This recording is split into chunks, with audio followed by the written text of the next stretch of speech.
Namah Shivaya. May all that is good within us perpetually rise. And this is an experience of movement into stillness. And we're simply going to be utilizing asana and pranayama to prepare the body and the mind for the stillness of meditation. As Patanjali taught us in the Yoga Sutras, yogas chitta vritti nirodha. The cessation of the fluctuations of the mind is yoga. So it's not about tying ourselves up into these crazy contortion yoga postures. It's really not about anything other than preparing the body, the heart, the mind, for the stillness in which we can perhaps hear a little bit more clearly the whisper of the infinite counsel.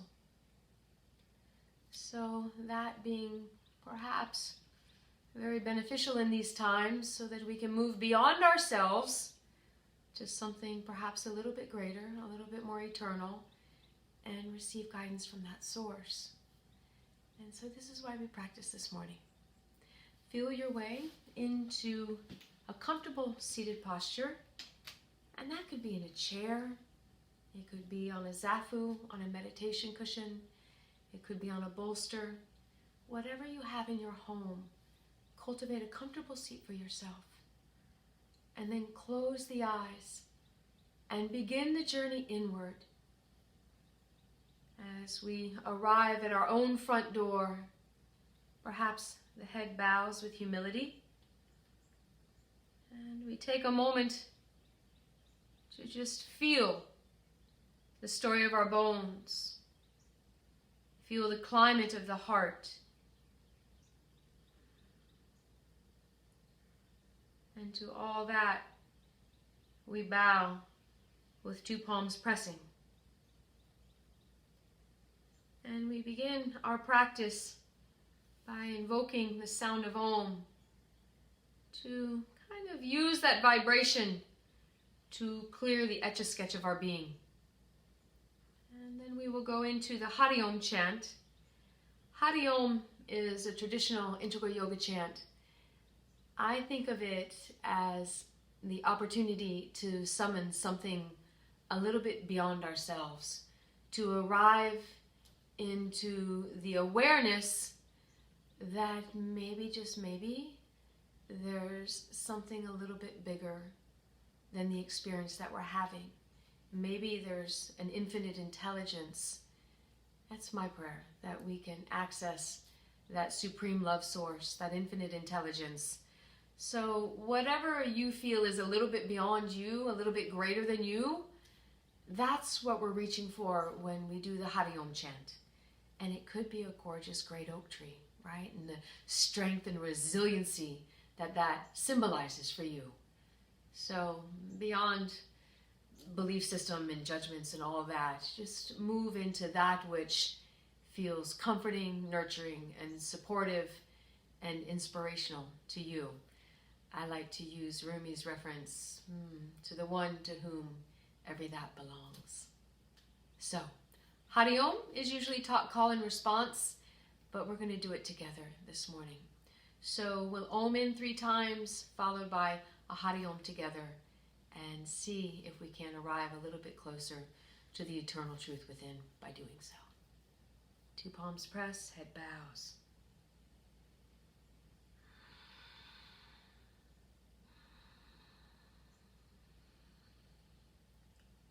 Om. Om.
Hari Hari Hari Hari Om. Hari Om, Hari Om, Hari Om, Hari Om, Hari Hari Hari Om, Hari Om, Hari Om, Hari Hari Om, Hari Om. Hari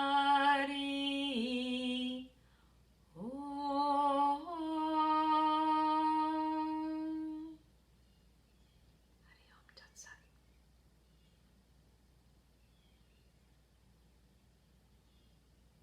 And perhaps inhaling humility and devotion to each and every cell. Exhaling, may it be so. Eyes begin to blink open, and you feel your way into child's pose, into balasana, continuing with that expression of humility, taking a bow to the content of your body, the content of your mind, the contents of our lives, taking a deep bow to all that's so. And just for a last moment or two, feeling the head beneath the heart, as if the intellect were bowing to our capacity to love, to give love, to receive love, bowing to the power of love. Deep breath in, and on a deep breath out, begin feeling your body transition into downward dog, Adho Mukha Shavasana. And as we feel our way into down dog, ultimately this is perhaps a sunrise practice, and the body is really honest first thing in the morning. So you bend one knee, you drive the opposite heel down, you pedal in place a little bit, and find your way into your legs. Just feeling the root system of the legs beginning to awaken. And then maybe the legs starting to bring you into the awareness of your spine and any movements that you need to make throughout your spine. Coming into the awareness of your arms, maybe bending and straightening the elbows a little bit to feel your way into the arms leading into the spine, the legs leading into the spine. And then lastly, just let your head hang off the vine of the neck. Just release your skull from your spine. Let it hang. And let your neck be free. Symbolically releasing the need for the intellect to guide our experiences. Just surrendering that. And making a little sankalpa perhaps to let the heart lead. To let the heart guide our efforts, our movements, our inquiry. All right, slowly begin walking your feet towards your hands, moving towards the head of your mat, feeling your way onto your mountaintop. And as you come towards the head of your mat, into a forward fold, into Uttanasana. Just bend your knees as much as you need to, so the hammies know that you're here as a friend. And then once again, if you want to do a little pedaling in place, one knee bends, the opposite heel dials. Whatever it is that feels like love to your body, that feels like you saying, good morning, I love you. Thank you for awakening and carrying me throughout this journey of life today. One last time, releasing your head, releasing your head, releasing the intellect. Deep breath in, deeper breath out. And then let your arms continue to hang empty out of your shoulders as your knees bend as much as they need to begin rolling up your spine, vertebra by vertebra, as if rolling up from inside your own shirt. Keep your chin tucked, slowly rolling up, the legs straighten when they're able to bring you up your spine. And shoulders roll up, back and down, head's the last to rise. And then we begin to feel our way into Samastiti, cultivating the equanimity of even standing pose, shifting your weight side to side, front to back, evenly distributing your weight throughout your foundation. cultivating that equanimity on the sticky mat, maybe making it a little bit more available for us when we need that equanimity out on the field of Dharma, out in life. And then Tadasana, the mountain pose, has us feeling a little bit more standing in the center of our circle on the top of the mountain. It's kind of like this gentle roll call. There's a sweet engagement of every cell of our being without a rigidity, without a stiffness. Just all your cells wake up and say, I'm here, I'm here, I'm here. And then on the inhalation, the two palms press. On the exhalation, the head bows to the fingertips as we just take a moment to bring our sankalpa forward. Why are you on the mat? Why are you here? And may your sweet intentions guide us through Surya Namaskaram. On the exhalation, ground through the roots from your feet. And on the inhalation, perhaps locking your thumbs, reaching your arms long out in front of you and tall up above you. Coming into full extension. Fully extending the legs, the trunk, the arms, shoulders down deep in the girdle, and just be here for a few breaths, wiggling and writhing up out of yourselves. Yeah, just feel the body saying good morning, good morning. And then maybe with your next inhalation, a little bitty back bend, but do not let your head go further back than your arms. We want to keep flow to the vagus nerve. And then on the exhalation, take a bow forward. Whether you swan dive your arms out and over or bring your palms through the midline, do what's honest for your body. Back into your forward fold. And then fingers come along outside the feet, lining up with the toes. Knees bend. And take your left leg back on an inhalation. Left knee grounds on the exhalation. And this first round, sink nice and deep into your lunge. Feel your hips moving towards symmetry, facing off at the head of your mat. And you decide, do you want your back toes curled under for stability? Is it that kind of morning? Or can you uncurl your back toes and begin to greet the foot flexor muscles? And then tuck your chin deep into the notch of the throat, gentle Jalandhara Bandha, as you sink the belly to the thigh and breathe from your right hip to your right shoulder. Big Dirga Swasam, 3-part breathing. Using the belly breathing to clear stagnation from the ascending colon, the liver, the gallbladder. Staying nice and deep in your lunge, nice and deep in your breath. On your next inhalation, just lift your gaze towards the sky. Staying deep in your lunge, back body descending, front body ascending. And if there's little serpentine movements that want to happen with the chin, with the neck, as you open up the space from jawline to collarbones, let that happen. Keep it organic. And then one last inhalation, chin to sky. And on the exhalation to your down dog. A breath or two in your dog, greeting it as a dearly beloved friend. These postures are our friends. Down dog is probably my best friend. All right, and then on an inhalation, come up on the ball edge of the feet. On the exhalation, shift your weight forward, knees, chest, and chin to the earth. Knees, chest, and chin. Keep your toes curled under. Keep your pelvis slightly raised. And what we're doing here now is a moment to honor the arches of the feet, the arch of the low back, the arch of the back of the neck. You were not born with arches. You built them as a little bitty baby, and sometimes you lose them as you mature. So a moment to reclaim our arches that lift us up in life. And then on an exhalation, shift your weight forward, sink your pelvis into the earth. On an inhalation, lift your heart.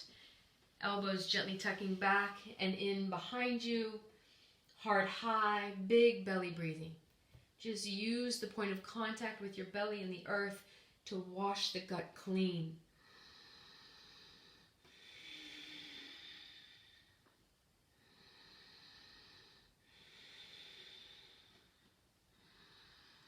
Next exhalation, let those elbows stay in line with the shoulders as you push back into down dog. We just try not to let the elbows open so we don't stress the shoulder girdle. Don't worry the details, they're just to keep you safe. A breath in your dog. And then again, a practice at this hour can be really honest. So when you think about bringing your left foot forward, you might slow it down in the morning. Look out in front of you, bring your right knee to the earth, your other right knee and shift your left weight forward. That's it. Yeah. Bring that left foot forward, forward, forward, so that you can open up the crease of your right leg and sink the lunge. Sink the lunge. Yeah. And then trying to bring that right hip a little bit forward, left hip a little bit backwards, so the hips square off with the head of your mat-ish. And then chin to the chest, belly to thigh, and open up your breath from left hip to left shoulder. Chin to chest, Jalandhara Bandha, just starting by keeping the energy in the trunk initially. Nice big breathing, as best you can, isolated from left hip to left shoulder. Clearing stagnation from descending colon, pancreas, spleen, stomach, heart.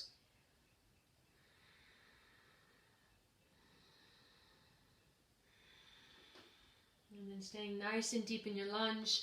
On your next inhalation, just lift your gaze. Eyes lead as you look towards the hairline, the sky, the ceiling. Shoulders down. And once again, just opening up the throat cuff from jawline to collarbone with any movements, anything that your body wants to do to open up that pathway through which lymph and blood flow.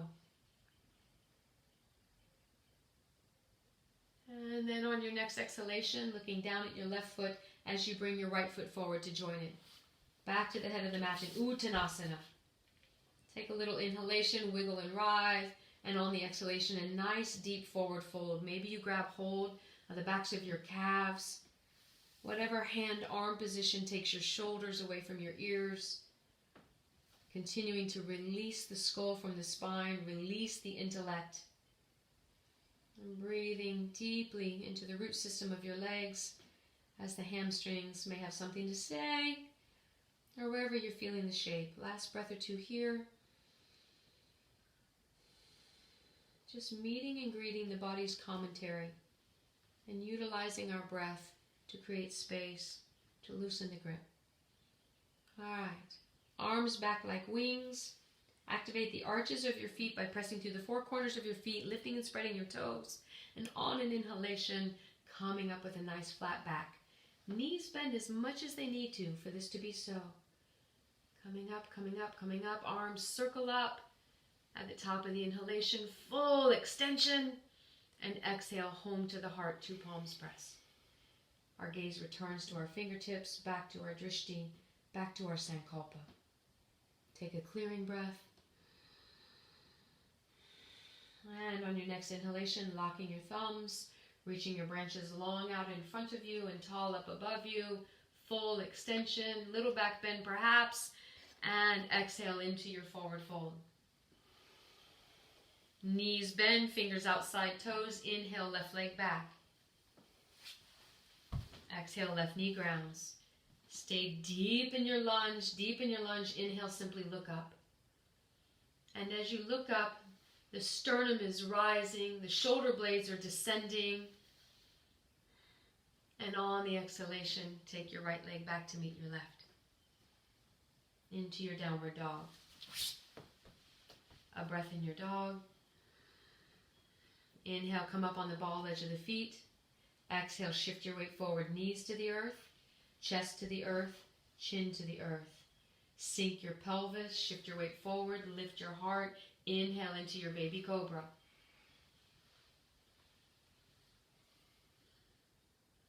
And after a couple breaths in your baby cobra, exhale back into your downward dog.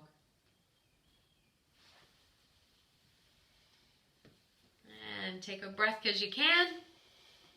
When you're ready, perhaps the right knee goes down to the floor. We look at the space out in front of us to bring the left foot forward. Feel your way into a nice deep lunge. Inchworm those left toes forward as much as you need to. So ultimately the bones are stacked in front. The left knee is over the left heel, just stacking our bones for safety. And then inhale, open the front line. Stay deep in your lunge and simply look up to the heavens. A breath or two, unzipping from the chin to the sternum to the pubic bone. And then on an exhalation, back foot joins the front. Inhale, maybe you take a little half lift to lengthen your legs, your arms, your spine. Exhale into a deep forward fold. grabbing hold of the backs of the calves or whatever it is you do to get into a sincere uttanasana, as if giving yourself a hug. Good morning. Oh, good for you for stepping on the sticky mat, for clearing away the cobwebs, erasing the stains of old habits. And then arms back like wings. Knees bend as much as they need to for you to inhale, coming up with a nice flat back. Lead with the eyes, follow with the heart. Arms come with you as you reach up, lift up, full extension. And exhale home to the anahata, the unstrikable place of the heart. A clearing breath.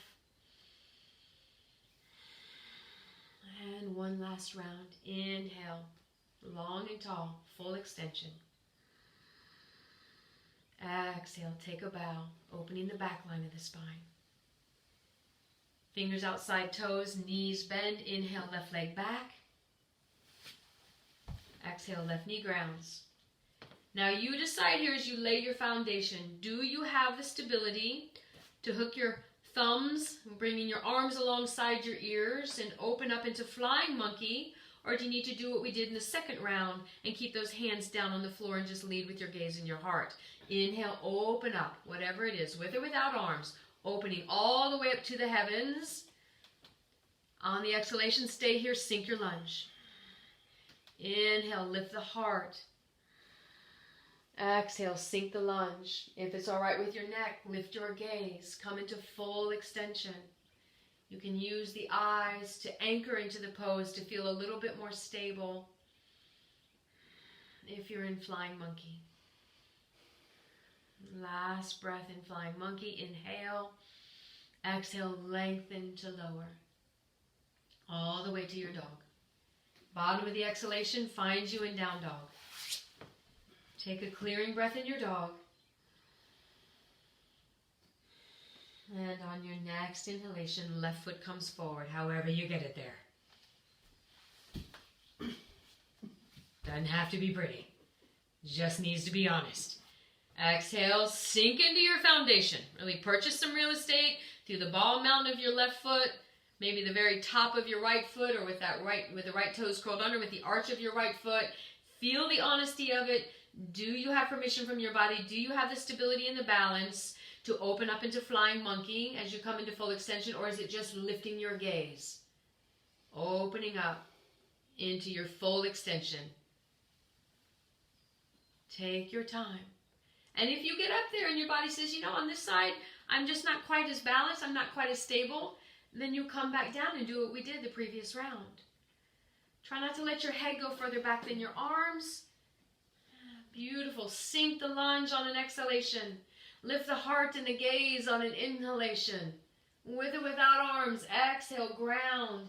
Inhale, lift your heart, lift your gaze, open the front line, full extension. On an exhalation, lengthen, lower, back into your down dog. So left foot comes back to meet the right as we move back into our down dog. A last moment or two in inversion, allowing the lymph to funnel towards the thoracic duct where the collarbones meet there at the sternum. Downward dog is really brilliant. It's such a good posture.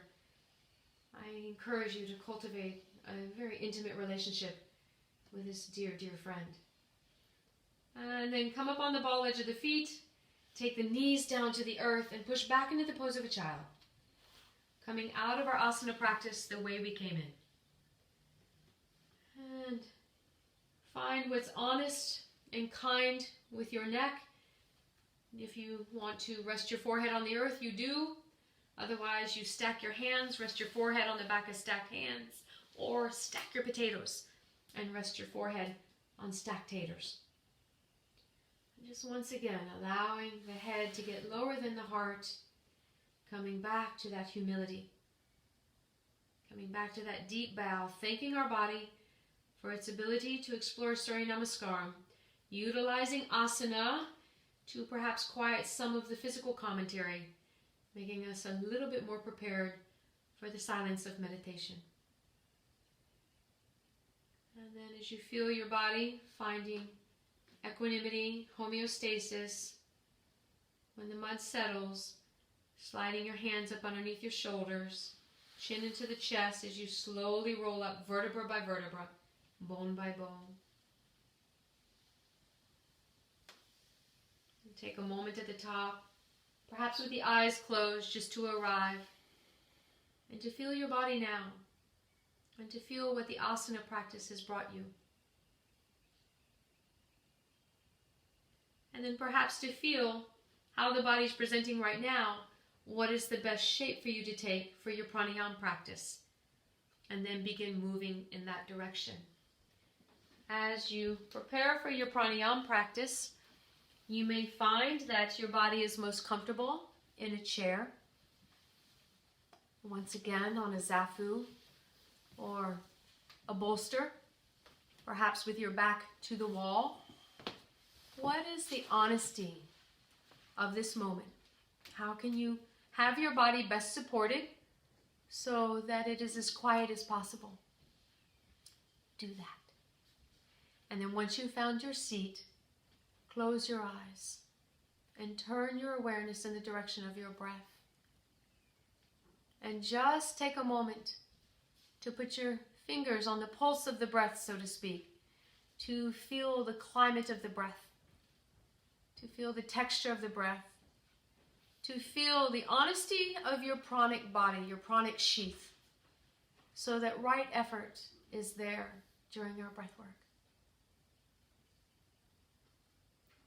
And then exhaling as deeply as you're able, clearing every bit of the past.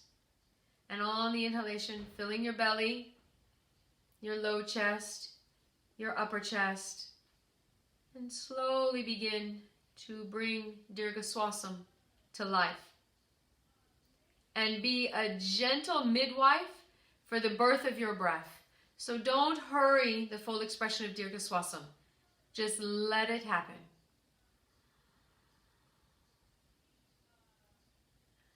And allow the breath to deepen without introducing any tension.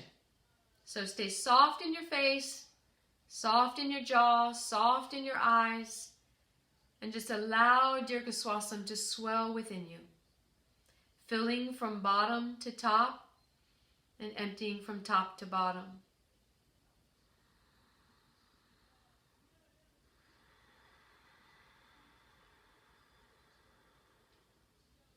And continue to explore Dirga Swasam with full awareness.